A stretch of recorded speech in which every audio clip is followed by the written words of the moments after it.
kita hidup pun sebenarnya kita tidak bisa ngelola kehidupan itu tidak bisa. Nah kalau sama nggak bisa nanti setelah mati juga tidak bisa. Ya sudah, ketika kita hidup yang ngelola juga Allah, ketika mati juga yang ngelola. Bedanya apa? Nah, ini di sini terus kita dilatih inna sholati wa nusuki wa mahyaya wa mamati lillahi rabbil alamin. Tapi kenapa kita ragu terhadap kehidupan setelah kematian? Karena ketika kita hidup seakan-akan kita tahu cara hidup.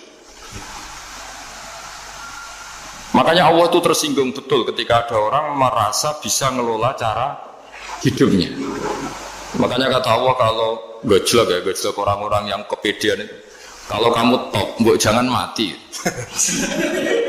Itu falaula in kuntum ghairu madinin tarji'unaha in kuntum shadiqin. Kalau kamu merasa top itu jangan mati. Di mana-mana mati itu tidak top. Falaula idza balaghatil khulqum wa antum khina idin tanzur. Mbok ketika nyawa kamu sudah sampai kerongkongan, kamu tarik lagi supaya kamu tidak mati. Mati itu tidak top. Katanya kamu top kok. Mati. Jangan mati. Kalau top itu jangan mati, jangan miskin, jangan tua, jangan jadi jelek. Pokoknya top terus itu. Itu digocol sama Allah. Tapi orang itu lupa bahwa nah ketika sehat begini kita seakan-akan ngelola kehidupan.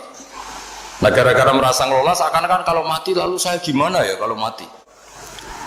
Nah cara berpikir masyarakat gini, kalau kampung ini mau dibalik sama Allah, mau ada adab, logikanya yang tahu akan ada adab itu pasti sudah pergi. Padahal Nabi Yunus pergi ini bukan karena takut adab, mangkel. Nabi Yunus itu minggat tadi abaqo itu. Abaqo itu kalau dalam bahasa Arab pergi gak pamit ya. Kalau orang Jawa bilang minggat.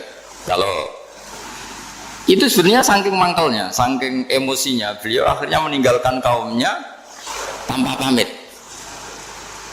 Tapi kaumnya itu menjadi tahu bahwa ini serius Yunus. Buktinya dia agak berani di kampung, berarti mau ada adab betul itu. Dan efek positif dari teori itu, teori kultur tadi. Akhirnya mereka tobat. Saat itu juga mereka wiridan di lapangan. Terus semua kesalahannya diselesaikan. Sampai ada rumah yang sudah dibangun permanen karena di tanah tetangga. Dirobohkan saat itu juga. Bahkan ada batu yang dulu nyuri. Satu dua batu yang dulu hasil nyuri. Saat itu juga dirobohkan, dikembalikan sama penghuni. Hari itu semua kedoliman diselesaikan. Ini penting saya utarakan, jadi tobat itu tidak hanya istighfar. Kalau istighfar ribet, tobatnya orang punya utang terus istighfar gitu kan ribet. Kan ribet itu. Ada punya utang terus minta maaf itu kan ribet itu. Harus diselesaikan itu. Tobat. Tobat diterima sama Allah. Batas akhir finish dari harusnya ada adab, misalnya Senin, Selasa, Rabu, harusnya Rabu itu sudah kena adab. Ternyata Rabu itu tidak kena adab. Nabi Yunus sebetulnya juga penasaran, kampungnya itu kena adab tidak? Dilihat dari jauh ternyata tidak. Tambah kecewa dia. Gitu. Wah ini saya kalau pulang pasti dibunuh karena saya jaga pembohong. Di masyarakat situ ada aturan siapa yang bohong dibunuh. Padahal Nabi Yunus ngumumkan nanti Rebu ada adab. Kira-kira gitu. Ternyata Rebu itu udah ada adab, makanya dia sudah di batas kampung kembali minggat lagi karena nanti pulang pasti dibunuh karena dia ada kebohong. Ya akhirnya masyhur itu, terus dia ikut nelayan sekenanya, yang penting lari dari kampung, ikut nelayan sekenanya. Zaman itu, ini saya ulang lagi zaman itu. Nanti ini efeknya nanti ke tauhid. Zaman itu para nelayan tuh kayak sepakat. Kalau ada kapal atau perahu kok mau tenggelam, itu pasti ada yang minggat. Hanya minggat itu pergi tidak terhormat itu. Terus fasahama fakana minal mudkhadin. Nah dulu tuh orang sudah punya peradaban. Ini cerita kultur, sudah punya peradaban. Punya peradaban. Ya sekarang gini, kalau nyemplungkan salah satu kan tidak adil diundi. Ternyata yang keluar dia Nabi Yunus. Terus mereka tahu ini orang nggak pantas dikorbankan. Dan Nabi di mana-mana itu ganteng. Memang Allah itu punya sunat unik. Nabi itu harus paling ganteng di kampungnya. Nasabnya juga harus paling baik. Kabar-kabarnya juga istrinya harus paling cantik. Itu memang aturannya gitu. Nggak tahu saya. Dulu saya juga janggal. Kenapa Nabi aturannya harus gitu? Tak angen-angen di pemimpin elek izin itu. Maksudnya Kalau memimpin dia masak keriting itu kan piye gitu rasanya itu. Jadi Nabi itu pasti itu paling ganteng di kampungnya, terus dari nasab ya terbaik, terus rata-rata istrinya itu ya selain Solihah itu ya paling ganteng. Karena ya dibully kan, sowar tidak jadi Nabi, bujone elek kan ya ribet kalau misalnya ada yang bully gitu kan juga ribet. Singkat cerita terus dia akhirnya ditenggelamkan, dibuang karena beliau seorang Nabi, faltaqamahul khut. Beliau ditelan ya. Iltiqam itu tidak digigit, ditelan ya. Karena ditelan beliau tidak mengalami dikunyah, ditelan. Iltiqam itu ditelan. Karena beliau seorang Nabi di dalam batnil khut itu di perut. Itu dia wiridan. Dan barokahnya wiridan itu perut ikan ini menjadi masjid. Dia nyaman di situ nyaman karena terus ngalami karomah lah. Andekan wali itu ngalamin karomah. Nah kesimpulan dari cerita ini itu apa? Masyarakat itu akan selalu dengan kulturnya sendiri. Para nabi juga punya kultur sendiri. Dan Allah yang ngelola itu semua.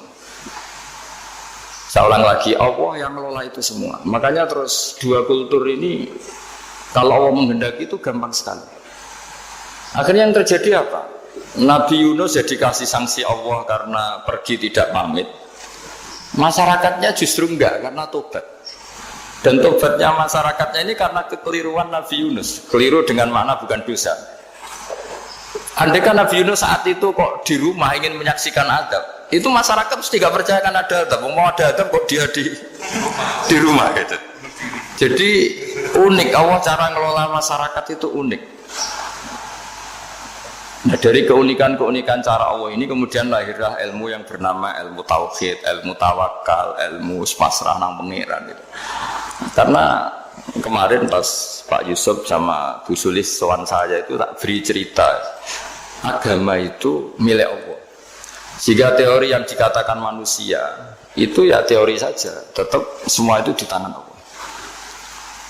Ya saya saat itu cerita, misalnya saya ditanya, ini besi, materi besi dengan kaca itu kuat mana? Mesti kita menjawab kuat besi.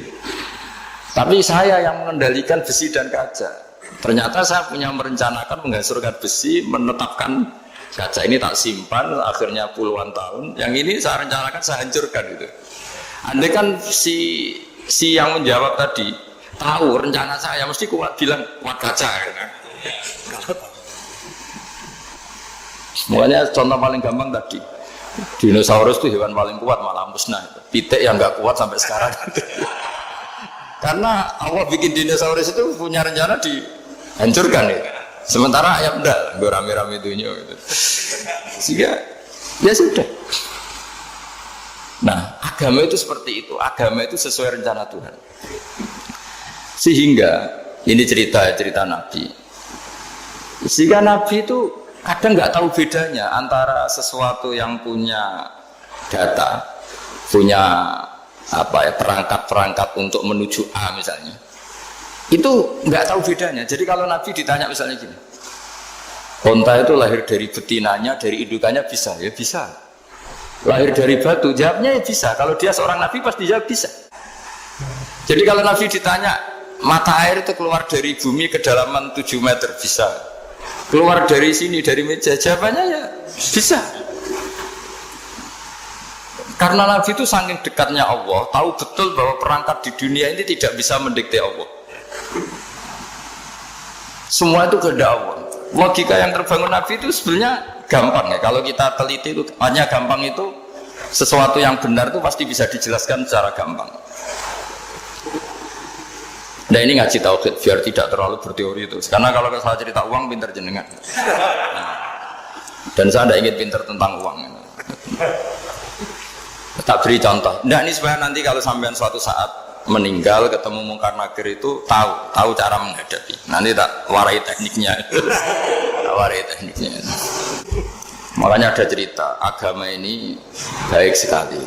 Orang bocorkan ujian nasional itu kriminal, bisa ditangkap Pak Rosidi. Tapi agama ini pertanyaan mungkar nakir dibocorkan semua kiai. Itu nggak ditangkap sama mungkar nakir. Harusnya kan rugi karena ini pertanyaan. Tapi semua kiai kan sudah membocorkan. Nanti pertanyaannya di kuburan itu buka. Tuhanmu siapa, agamamu apa.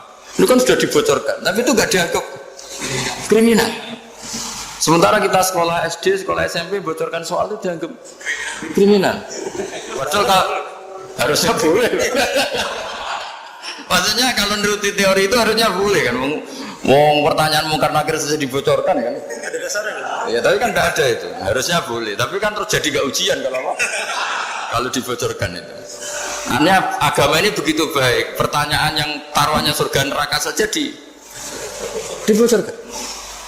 Kurang apanya baiknya agama ini? Pertanyaan sepenting itu dibocorkan dan kiai-kiai nggak ditangkap sama mungkar nakir ya udah itu aja. Saya ulang lagi ya supaya kita ingat fitrah salimah. Soal Anda modern monggo lah, tapi saya sebagai kiai akan ngajari kalian tentang fitrah salimah. Jadi kalau kamu itu benar-benar beragama, ini misalnya kertas, ini lempengan baja. Kalau kamu beragama kalau ditanya kuat mana, ya terserah jenengan.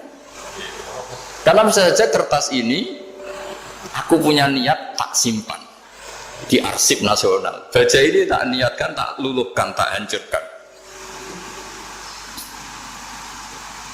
Sehingga kalau kita ngomong ya secara materi harus ditambahi, secara materi kuat gajah ya Allah.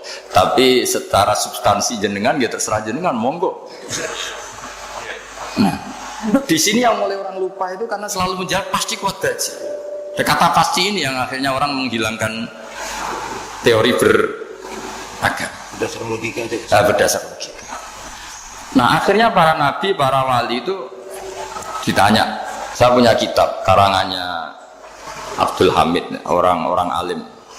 Kitab itu dulu saya ngaji lama sekali, sampai sekarang saya pelajarin. Manusia itu dijebak hukum adat, padahal adat itu ya tidak terlibat. Misalnya kalau ada telur jadi ayam normal itu. Ya tadi indukan unta melahirkan unta normal itu, indukan sapi melahirkan sapi normal. Tapi kalau para nabi itu bilang ya agak normal. Enggak normal artinya tetap ada kekuatan Tuhan.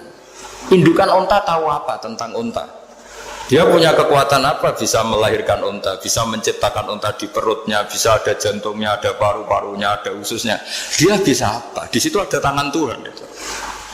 Karena para nabi cara berpikir gitu melihat tembok ya sama. Tembok sama indukan unta itu sama, sama-sama mungkin mengeluarkan unta. Sehingga ketika Nabi Soleh ditanya, bukti apa kekuasaan Tuhanmu? Apa bisa mengeluarkan unta dari batu besar ini? Jawabannya Nabi Soleh ya bisa, langsung saja bisa. Dan mukjizatnya Nabi Soleh masyhur itu keluarlah unta dari batu. Karena secara teori ya tadi coba unta indukan itu apa seorang profesor, apa seorang ilmuwan sehingga bisa menciptakan anaknya itu. Apa dia terlibat dalam menciptakan jantungnya, paru-parunya, ususnya kan enggak juga. Telur bisa apa coba? Gobloknya bukan main telur itu kan. Tapi bisa mengeluarkan ayam, dia bisa apa? Nah, para nabi, para wali itu tahu semuanya itu kekuasaannya Allah. Nah, kalau karena kekuasaan Allah bedanya apa dengan tembok? Makanya Nabi Muhammad ketika di padang pasir, semua sahabat bingung nggak ada air, ya Nabi santai aja. Ini gimana Nabi nggak ada air, nanti orang mati kehausan. Nabi ya santai aja. Kamu ingin air katanya? Iya. Nabi nunjuk apa itu ya sudah terus ada air. Ada yang keluar dari jemarinya, ada karena Nabi itu nggak tahu bedanya antara ini mungkin dan tidak mungkin tuh nggak tahunya itu ya semuanya itu Allah. Kalau kamu kan nggak, wah daerah gini nggak mungkin ada air. Ini kan padang pasir. Air itu biasanya di daerah hutan gini malah berteori macam-macam. Seakan-akan tidak ada Tuhan. Jadi kalau orang nggak bakat wali pasti berpikirnya gitu. Makanya nggak wali-wali itu orang nggak bakat karena itu kan artinya menafikan kekuasaannya Allah kan. Seakan-akan Allah tidak mampu bikin air di situ. Tapi kalau Nabi santai aja. Makanya Nabi Ibrahim ketika mau dibakar ya santai aja. Menurut beliau api bisa apa?